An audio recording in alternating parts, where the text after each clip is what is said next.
श्री स्वामी समर्थ स्वामी भक्तांचे अनुभव या चॅनलवर मी तुमचे मनापासून स्वागत करते.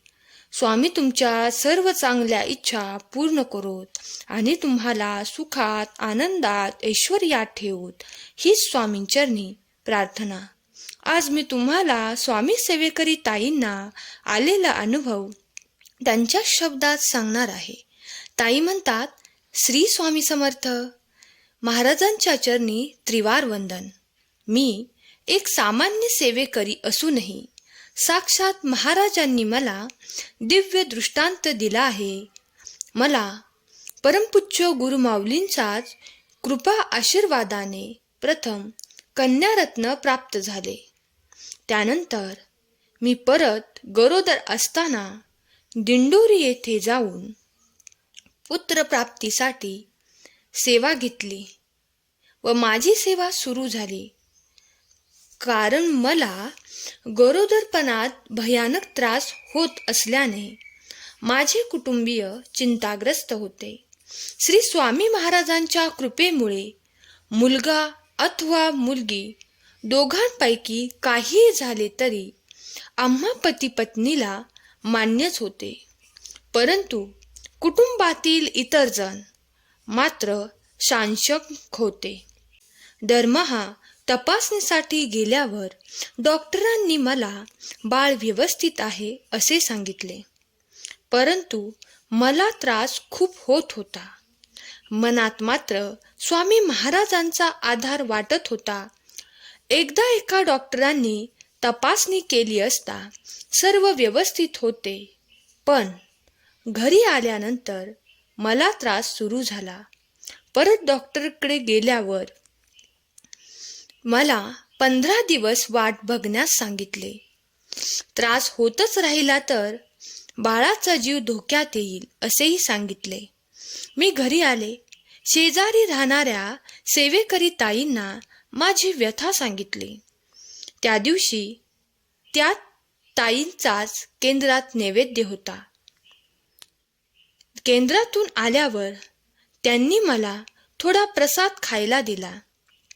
तो मीही शुद्ध अंतकरणाने खाल्ला. कारण विश्वास होता हा प्रसाद महाराजांनीच पाठविला आहे व आता आपल्या बाळाला काही धोका नाही. माझा हा विश्वास सार्थ ठरला. 15 दिवसांनी डॉक्टरांकडे तपासणीसाठी गेले असता डॉक्टर मला म्हणाले, आज येण्याची काहीच गरज नव्हती. एक दिवस दुपारी झोपलेले असताना मला एक स्वप्न पडले. त्या स्वप्नात मी श्री स्वामी समर्थ सेवा केंद्राच्या बाहेर उभी होते व मी रडत होते. केंद्रात कोणीच नव्हते, परंतु मला आत जाण्याची भीती वाटत होती. जणू काही महाराज माझ्याशी बोलतात असे वाटत होते. मी घाबरतच केंद्रात प्रवेश केला. महाराजांना त्रिवार मुजरा करून तिथेच बसले. अचानक महाराजांच्या फोटोतून एक अति उंच अशी महाराजांचीच सोन्याची मूर्ती बाहेर आली. ते महाराज होते.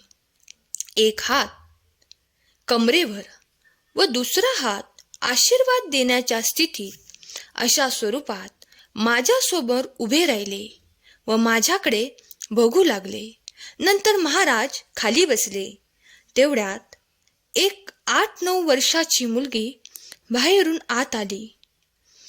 या मुलीने नऊवार हिरवी साडी घातलेली होती.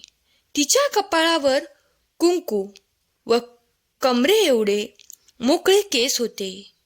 ती मुलगी खेळत खेळत आली. महाराज तिच्याकडे कौतुकाने पाहत होते. त्या मुलीने महाराजांना प्रदक्षिणा घातली व तशीच ओट्यावरून उडी मारून मला एक गरका मारून बाहेर निघून गेली. तेवढ्यात महाराजांनी त्यांच्या समोर असलेली रक्षा मुठभर घेतली व माझ्या अंगावर फेकली आणि मोठ्या आवाजात बोलले, तुला मुलगाच होईल. एवढ्यात मला जाग आली. मी माझ्या घरातच होते. महाराजांच्या फोटोसमोर जाऊन महाराजांना मुजरा केला व म्हणाले, तुम्ही जे द्याल त्याचा मी आनंदाने तुमची इच्छा मानून स्वीकार करेन. महाराजांच्या आशीर्वादाने मला मुलगा झाला. घरातील सर्वजण आनंदाने भारावून गेलेत. या योगे कुटुंबियांची इच्छा महाराजांनी पूर्ण केली. आता एकच इच्छा आहे. जीवनाच्या या गर्दीतून चालत असताना या लेकराचा हात सुटून देऊ नका. तुमच्या सेवेत घट्ट बांधून ठेवा. या गर्दीत तुम्हाला सोडून जाण्याची हिम्मत माझ्यात नाही. मी हरविले तर मला हाक मारून तुमच्या जवळ बोलवा आणि अशीच कृपादृष्टी माझ्या कुटुंबियांवर राहू द्या. खरंच आजचा या ताईंचा अनुभव अंगावर शहारा आणणारा होता. स्वामी माऊली आपल्या मुलांना प्रत्येक वेळी मदत करत असतात. आईच्या मायेने आपले संपूर्ण कर्तव्य पूर्ण करत असतात. ताईसुद्धा स्वामींसाठी खूप खूप धन्यवाद देत आहेत. स्वामींनी ताईंना स्वप्नात येऊन देखील मदत केली. खरंच स्वामी आई खूप श्रेष्ठ आहे. खूप मी धन्य आहे की मी स्वामी भक्त आहे. स्वामी भक्तांनो, आजचा अनुभव आवडला असल्यास अनुभवास लाईक करा आणि चॅनलला सबस्क्राईब करा, ज्यामुळे तुम्हाला नवनवीन व्हिडिओ पाहायला मिळतील. श्री स्वामी समर्थ.